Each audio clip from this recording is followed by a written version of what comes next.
Assalamualaikum warahmatullahi wabarakatuh. Sebelumnya kami dari kelompok 19, kelas I1 dari kelas analisis visualisasi data. Di sini kami akan menjelaskan hasil pengerjaan tabel kami serta PPT kami untuk Hadoop-based Analysis and Visualization of Diabetes Data through Tableau. Sebelumnya, perkenalkan, saya Muhammad Farid Fathur Rahmat dengan 3 NIM akhir 062. Dan saya Receiver Diansyah dengan 3 NIM akhir 011. Baik, kita bisa next ke selanjutnya. Oke, untuk informasi singkat seputar jurnal, jadi jurnal yang kami ambil adalah jurnal yang mengacu pada data kesehatan yang semakin besar dan kompleks. Nah, peneliti ini menggunakan kerangka kerja Apache Hadoop untuk menganalisis data agar lebih efisien. Peneliti nantinya akan membandingkan antara Peak, Hive, dan Tableau dengan data diabetes. Peneliti mencoba membuktikan keefektifan framework Apache Hadoop. Next. Nah, untuk datasetnya sendiri adalah dataset diabetik data, di mana diambil dari Kaggle, seperti link yang ada di pojok kiri atas. Dataset ini tersendiri, eh, dataset ini sendiri terdiri atas 50 kolom dan 101.766 records, dan memiliki 3 output yang berbeda, yakni tanpa read mission di bawah 30 hari, dan read mission di atas 30 hari. Data diambil selama 10 tahun dari 1999 hingga 2008 dari 130 rumah sakit berbeda di Amerika Serikat. Nah, untuk kriteria datanya antara lain kunjungan pasien rawat inap, kunjungan pasien dengan diabetes, lama rawat minimal 1 hari dan maksimal 14 hari, tes laboratorium selama kunjungan, dan obat-obatan yang diberikan selama kunjungan. Next. Nah, di sini kami akan menjelaskan atribut dan variabel yang ada pada dataset. Yang pertama ada encounter ID, yang merupakan adalah ID untuk pertemuan medis. Dalam artian pasien itu bertemu secara medis seperti itu. Nah, variabel ini memiliki tipe data numerik dalam integer. Lalu juga ada patient number, di sini adalah ID dari pasien, di mana berjenis angka juga, yaitu integer. Lalu juga ada race yang merupakan ras dari pasien. Nah, nilai variabel dapat berisi Caucasian, Asian, African American, dan lain sebagainya. Tentu saja ini berjenis nominal. Lanjut ada gender. Di sini adalah jenis kelamin pasien. Variabel bisa male, female, atau unknown, atau invalid.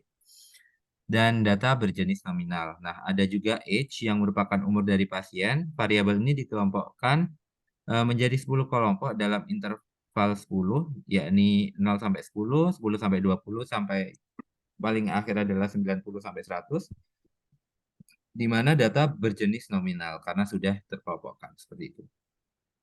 Lanjut ke weight, berat badan, merupakan data berat badan dari pasien dalam pounds.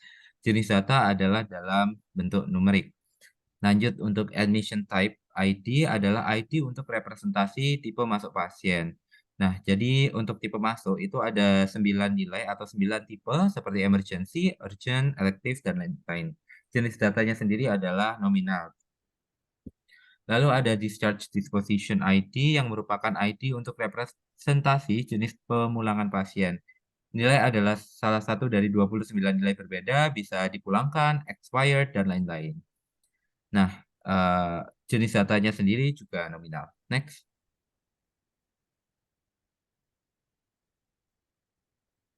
Selanjutnya ada admission source ID yang merupakan ID representasi dari sumber penerimaan. Nah, nilai bisa dari 21 nilai yang berbeda seperti physician referral emergency room dan lain-lain. Lalu untuk time in hospital sendiri merupakan lama waktu pasien berada di rumah sakit atau tinggal di rumah sakit. Dihitung dari pasien itu datang sampai pasien itu dikeluarkan atau pasien itu meninggal seperti itu. Nah, untuk tipe datanya adalah numerik karena dalam satuan hari. Selanjutnya adalah payer code yang merupakan kode atau ID untuk tipe pembayaran pasien. Bisa salah satu dari 23 nilai seperti Medicare, self-pay, dan lain-lain. Jenis data merupakan nominal. Selanjutnya ada medical specialty yang merupakan spesialis medis yang mengurus. Dapat berisi salah satu dari 84 nilai seperti kardiologi, internal medicine, dan lain sebagainya, dan data dalam bentuk nominal. Nah, lanjut ada 6 lab procedures yang merupakan ID dari prosedur atau jumlah tes atau uji laboratorium yang dilakukan selama pertemuan. Tipe datanya sendiri adalah numerik. Lanjut untuk eh, number procedures atau jumlah prosedur selain tes laboratorium yang dilakukan selama pertemuan. Tipe data juga numerik. Next, dilanjutkan oleh Rivi. Dan untuk selanjutnya untuk variabelnya itu ada no medication, di mana ini adalah merupakan jumlah nama generik yang berbeda yang diberikan selama pertemuannya. Tipe data untuk variabel ini adalah numerik. Lalu ada juga number outpatient yang merupakan jumlah kunjungan rawat jalan pasien dalam setahun sebelum pertemuan. Di tipe data dari variabel ini adalah numerik. Lalu ada number emergency yang merupakan jumlah kunjungan gawat darurat pasien dalam setahun sebelum pertemuan. Data ini berjenis numerik. Lalu ada number inpatient adalah jumlah kunjungan rawat inap pasien dalam setahun sebelum pertemuan. Tipe data ini juga masuk dalam numerik.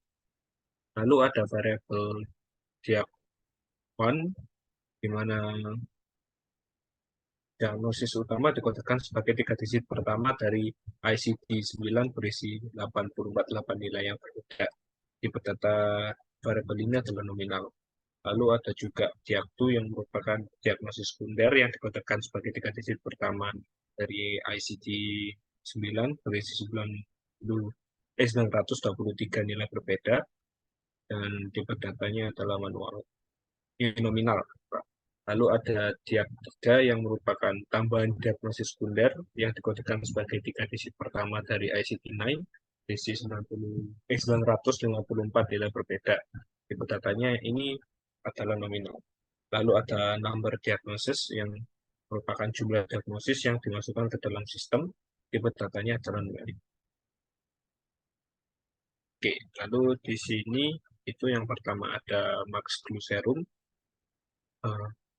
di mana di sini tipe datanya adalah nominal, yang dia merupakan indikasi tentang hasil atau jika tes tidak dilakukan. Nilai-nilai dari variabel ini adalah lebih dari 200, lebih dari 300, normal, dan non jika tidak diukur. Lalu ada A1C result yang memiliki tipe data nominal, di mana ini adalah indikasi hasil tes A1C untuk mengecek diabetes itu sendiri. Variabel ini memiliki nilai non lebih dari 8, normal, dan lebih dari 7. Lalu ada metformin yang merupakan data tipe nominal yang ini adalah salah satu jenis obat yang digunakan untuk diabetes. Variabel ini bernilai steady, up, down, dan low. Lalu untuk repaglinit itu juga sama, salah satu obat untuk diabetes. Variabelnya tipenya atau jenisnya itu nominal dan bernilai yes dan no. Lalu ada nateclinid. Nateclinid yang juga sama, medikasi untuk diabetes yang tipenya nominal dan isinya itu yes dan no. Lalu ada chlorpropamid yang sama sekali lagi, itu adalah salah satu obat yang digunakan untuk diabetes yang variabelnya bernilai yes dan no. Lalu di sini ada glimepirid yang merupakan salah satu jenis obat lagi. Untuk satu slide ini itu semuanya merupakan jenis obat untuk diabetes, tapi untuk nilainya sendiri yang berbeda-beda. Untuk glimepirid ini adalah nilainya itu ada steady, down, up, dan no. Lalu ada acetohexamid, itu nilainya itu yes dan no. Lalu ada glipizid, itu untuk nilainya ada steady, down, up, dan no. Lalu gliburid juga sama, nilainya itu steady, down, up, dan no. Untuk tolbutamide, itu nilai dari variabel ini adalah steady dan no. Lalu ada pioglitazone yang isi dari variabel nilai dari variabelnya adalah steady dan no. Lalu ada rosiglitazone isi dari nilai dari variabelnya itu steady Dano. Lalu ada juga akar bus yang nilai dari variabelnya itu yes dan no. Nah, itu di sini itu variabel lanjutnya itu ada miglytol yang juga obat dari diabetes, nilainya yes dan no. Lalu ada troglitazone yang sekali lagi juga obat dari diabetes yang nilainya itu adalah steady dan no. Lalu ada tolazamide yang merupakan salah satu jenis obat yang juga untuk diabetes. Variabelnya ini bernilai steady dan no. Lalu ada juga Examide yang juga obat diabetes yang nilainya yes dan no. Lalu ada sitoglipton yang adalah salah satu jenis obat diabetes juga yang nilainya yes dan no. Lalu ada insulin, di mana ini adalah salah satu jenis medikasi yang digunakan untuk pasien diabetes. Variabelnya itu nilainya ada steady, no, up, dan down. Lagi eh, ada gliburid metformin itu adalah salah satu jenis obat yang digunakan untuk diabetes, nilainya yes dan no. Ada gliburid metformin sama juga nilainya yes dan no. Lalu ada glimepirid pioglitazone itu juga sama obat untuk diabetes yang nilainya yes dan no. Lalu ada metformin rosiglitazone itu jenis obat diabetes juga yang nilainya yes dan no. Lalu ada metformin pioglitazone yang dia juga obat diabetes yang nilainya yes dan no juga. Lalu untuk variabel selanjutnya itu ada change of medication, tipe data yang nominal, di mana ini adalah indikasi apakah medikasi yang dikonsumsi oleh pasien pernah mendapat perubahan dosis atau perubahan jenis obatnya sendiri. Variabel ini bernilai yes dan no. Lalu ada diabetes med yang tipenya adalah nominal, dan ini merupakan indikasi apakah pasien sudah pernah menggunakan obat diabetes seperti metformin, repaglinid, dan datiglinid. Variabel ini memiliki nilai yes dan no. Lalu ada ada readmitted yang tipe yang kenal. Variabel ini menjelaskan apakah pasien kembali untuk readmisi. Nilai dari variabel ini adalah lebih dari 30, kurang dari 30, dan itu saja untuk tipe data. Ini untuk hasil percobaan di tab sebelumnya. Mungkin bisa direspon oleh Farid terlebih dahulu. Oke, untuk hasil percobaan kami bisa langsung ke link. Rizky, Ya, bisa langsung ke link mungkin atau dijelasin di sini aja. Mungkin saya jelasin di sini aja. Jadi pekerjaan pekerjaan kami sebelumnya memasukkan data ke dalam Tableau. Data yang sudah dimasukkan kemudian akan dibuat grafik. Nah, di dashboard ini terdapat 4 grafik. Oleh karena itu, setidaknya kami punya 4 sheet percobaan di mana setiap sheet ini memiliki satu grafik-grafiknya.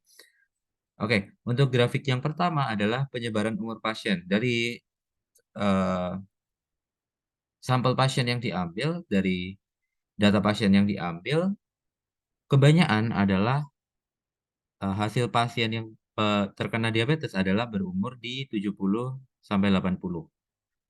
Nomor 2 ada di umur 60 hingga 70. Dan yang paling sedikit ada di umur eh, baru lahir hingga 10 tahun seperti itu. Nah, untuk grafik di bawahnya sendiri ada rata-rata lama tinggal di rumah sakit berdasarkan umur. Di sini paling lama itu rata-rata orang-orang atau pasien-pasien yang berusia di umur 80 sampai 90 tahun. Di mana rata-rata mereka tinggal 4, sekian hari di rumah sakit seperti itu. Lalu ada efektivitas insulin di sini itu untuk menentukan apakah berdasarkan gender itu insulin yang telah dimasukkan ke dalam pasien itu hasilnya steady atau malah lebih down atau tidak digunakan insulin atau juga lebih pasien yang menggunakan insulin lebih baik seperti itu. Yang terakhir ada hasil tes A1C, di mana A1C sendiri ini digunakan untuk mendiagnosis apakah pasien itu terkena diabetes atau tidak, di mana, eee, rata-rata manusia normal itu ada di kisaran 5, sekian. Nah, untuk penderita diabetes sendiri bisa dilihat di situ ada yang lebih dari 7 dan lebih dari 8. Nah, untuk di sini kami bedakannya juga per umur, seperti itu. Mungkin ada tambahan dari Rizky?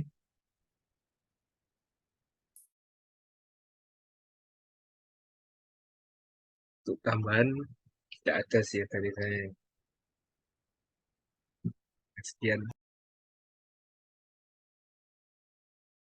Oke, bisa next. Untuk linknya sudah tersedia di slide, langsung next. Nah, untuk referensinya bisa dilihat di sini, kami ambil dari jurnal Hadoop-Based Analysis and Visualization of Diabetes Data Through Tableau yang dibuat oleh P. Bhardwaj dan N. Balian. Next. Sekian dan terima kasih dari kami. Kurang lebihnya kami ucapkan mohon maaf. Wassalamualaikum warahmatullahi wabarakatuh.